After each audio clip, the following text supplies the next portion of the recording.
exciting event because not only is it the first time that we have had students speaking with the Royal Scottish Geographical Society in a while, it's also partnering with several student organisations such as the Geographical Society, the Glasgow University Environmental Sustainability Team, Exploring Society and several things. So our first speaker is Chris Holdsworth. He has travelled in Norway over the summer. He's a second year geography student at this university, and I'll let you do that. Hannah, who runs the first and second year labs in geography, sent an email around to everyone just highlighting of the opportunity to go to Norway with Braythay Exploration, who run various trips such as British Exploring. Generally they run to the Himalayas and the Amazon, but this year and last year they had ones to Norway. And I saw the email and thought, why not? Sounds quite interesting. We went to a glacier which I've tried to spell phonetically. It's Holdsworth. It's the biggest glacier on mainland Europe. You can see it from space. And yeah, we were based on the arms and legs of coming off the main ice sheet. We didn't, because the snow was so poor the winter before, we couldn't go on the main ice sheet. Got to this place at the bottom called Fjarland, and we camped just literally about there next to a glacier museum.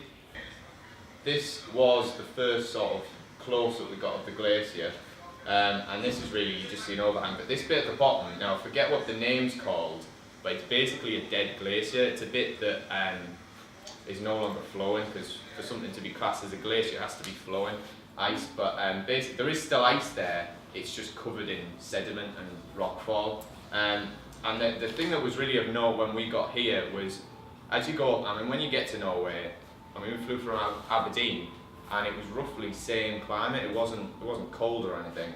But when you went near the meltwater, obviously it's coming straight off the ice, it was a lot colder. So that was the first sort of big surprise for me. This was the second glacier we went to. This was in a sort of horseshoe-like bowl. It was absolutely spectacular. And there was this big lake at the bottom. Again, there was another bit of sort of dead glacier. It really was sort of clinging onto the edge. It was quite amazing. The picture doesn't really do it justice, but the way it hangs on, or was hanging on, was amazing. And that picture is of that glacier again, looking at the lake when I was born, so 1994, and the lake, you can see the extent of it's a lot further down, but also there's icebergs in the lake, so that's 20 years ago, so you can kind of see what the difference in 20 years has been doing, has done to that glacier. And I should say all these glaciers are main outlets off the main ice sheet, the big one that I was on about before. We then moved to a bunkhouse further north of the glacier. So we were based around here, near a town called Gerda, I think it was. And this is Google Earth showing where we were. The bunkhouse was about there. And the work we did on glaciers was this one, which is called Nygardspring, and this one, which is called Tuftabreen. We were going to stay in a bunkhouse on the main glacier here, but the ice was not very good, as we were told, so we couldn't go up there. This is the main ice sheet here, and the picture I'm about to put up is of this glacier then, which is really steep, which was quite. When we first got there, to be greeted by that was quite something. I've never seen anything like that before, but yeah, that's seriously steep, so we wouldn't have done any work on there unless we'd had more experience. This was a snowfield that we were based around here. We're just walking about. Doesn't look that steep, but trust me, of the whole thing, I'm not brilliant with heights, but of the whole thing, working on the snowfield is the scariest thing, because you get taught how to stop yourself with your ice axe if you slip over, but yeah, for someone who's not brilliant with heights, it's a bit interesting at first. But the reason I put this on here, the day we got here, there was an accident where 2 adults were killed, and basically what they've done is they have cones up around, because it's so touristy, they have a lot of cones up warning the public, don't go beyond these cones. But the way things work in Norway, you have what's called the right to roam, so they can't legally stop people from doing it.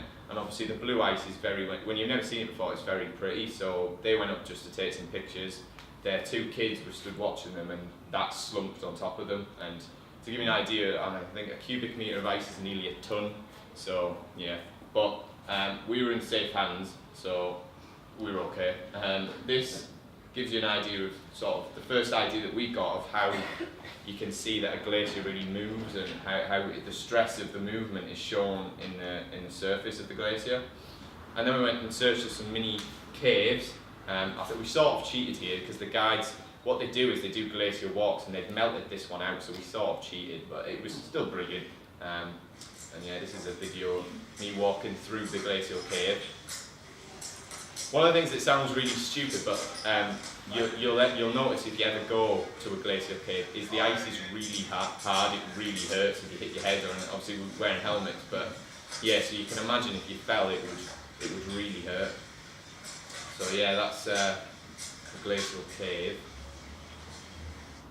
And then we found a flooded moorland. Well, it's not really big enough to be a full-blown moorland, but you just find these everywhere because when you approach a glacier, the glacier outlet like this, the first bit's lots of it's very sort of cliff-like, but you'll get through a lot of crevasses and cliffs, and then we would come onto this big plateau. So it was very odd the way from one minute you'd be going up and down, next minute you'd be flat, but you'd have all these holes scattered everywhere. So you always got to have your wits about you.